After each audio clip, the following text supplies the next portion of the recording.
for joining us for DuckU News. I'm Jeremy Cavalona. And I'm Deborah Bloom. The ASUO elections ended nearly a month ago. Amelie Rousseau, ASUO president-elect, championed the creation of a civic engagement minor as one of her major campaign issues. The first stages of this effort have begun. DuckU News' Caitlin Conrad has the story.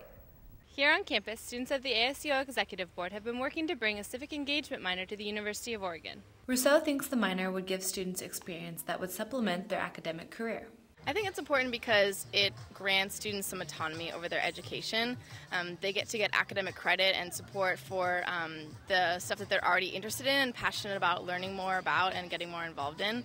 It's kind of half an independent either internship or project or volunteer hours, something that you're already doing or something that you'd like to do, and you mix and match that with classes that are relevant to that topic. Current ASUO Vice President Gatashu Kasa brought the idea of the new minor to the University of Oregon. The new minor has not been met with universal support, as some students voiced their opposition. I think it's too similar to some programs we already have on campus, particularly the Planning, Public Policy, and Management program. I know one of the big advantages that the civic minor engagement would bring would be credit for doing things that you do on campus. The 3 p.m. major allows that opportunity through its internship program, and I think they should pursue that option instead of trying to create an entirely new minor without the structure of a department supporting it. The new minor would fall under the umbrella of the Political Science Department. It kind of takes learning outside of the classroom and it's a more personalized experience. I'm Caitlin Conrad for DuckU News. An a cappella group from right here at the University of Oregon has attracted major attention with their version of a Lady Gaga classic. 1, 2.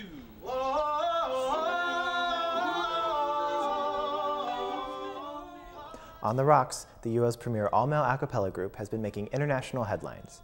An article on the Huffington Post and tweets from Ashton Kutcher and Joe Jonas caused the group's popularity to soar. We're getting emails every day from people in Europe, in Brazil, in Australia, saying, you guys gotta come here, we love you, you're huge in Brazil. I guess we were in Brazil's biggest magazine and one of their biggest TV shows. I heard we were on CNN this morning. On YouTube, On the Rocks' version of Bad Romance has amassed over 2 million views in under 2 weeks, and iTunes sales of their latest album, The Green Room, has drastically increased. Despite the group's newfound fame, the group is staying grounded. That's the thing, is we're really not celebrities. It's tough for us to really fathom what's going on. Their overwhelming success led to an invitation to open for Kid Cudi at the Cuthbert Amphitheater later this month. For On the Rocks, this is just another opportunity to share the music they love. The University of Oregon's 3rd annual Relay for Life is coming up this Saturday. The Relay Committee has made many changes this year in order to accommodate the increasing number of participants. Some of the new things about Relay this year are that we're on the turf fields and we have about 200 more people signed up than last year, totaling like 650 participants. This is the first overnight relay at the University of Oregon campus, and over 60 teams are registered to participate. We're going to be going from 5 p.m. till 8 a.m., which is huge. It's 15 hours instead of 12 hours. All proceeds will go directly to the American Cancer Society. We surpassed our goal of $24,000 and we're up to about $26,000 right now. We're hoping to make it to $30,000. The event will include a fundraising competition and a ceremony honoring those who have lost their battle with cancer. Cancer's touched us all, but really we got to fight back and find a cure for this disease. Students and Eugene community members gathered for the semi-annual UO Street Fair. From Wednesday to Saturday, vendors set up their booths and carts all along East 13th Avenue in the heart of campus. Merchants sold imported clothing, tie-dyed tees, handcrafted jewelry, books, bags, and even skateboards. Students had a greater variety of food than usual to choose from, with vendors selling international cuisine, organic cupcakes, funnel cakes, and a street fair favorite, elephant ears. Internships can be a valuable part of a student's college experience. Demand for internships has risen. In an effort to strengthen their resumes, many students end up acting as little more than unpaid help in the workplace. The University Career Center urges students to be cautious when accepting these internships.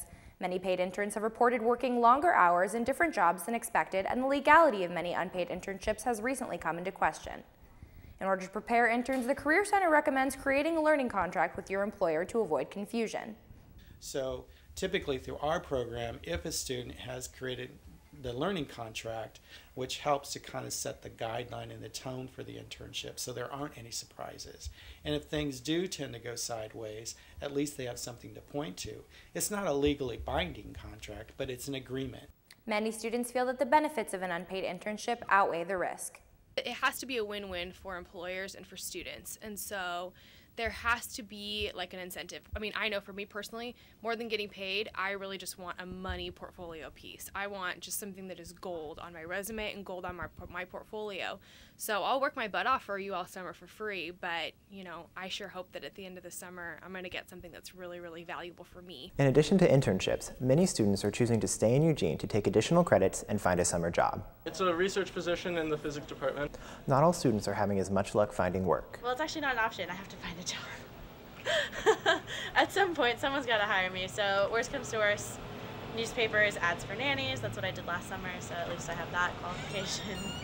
The Career Center is an available resource for students looking to find work on campus and in the Eugene community. It depends on the flexibility of the student.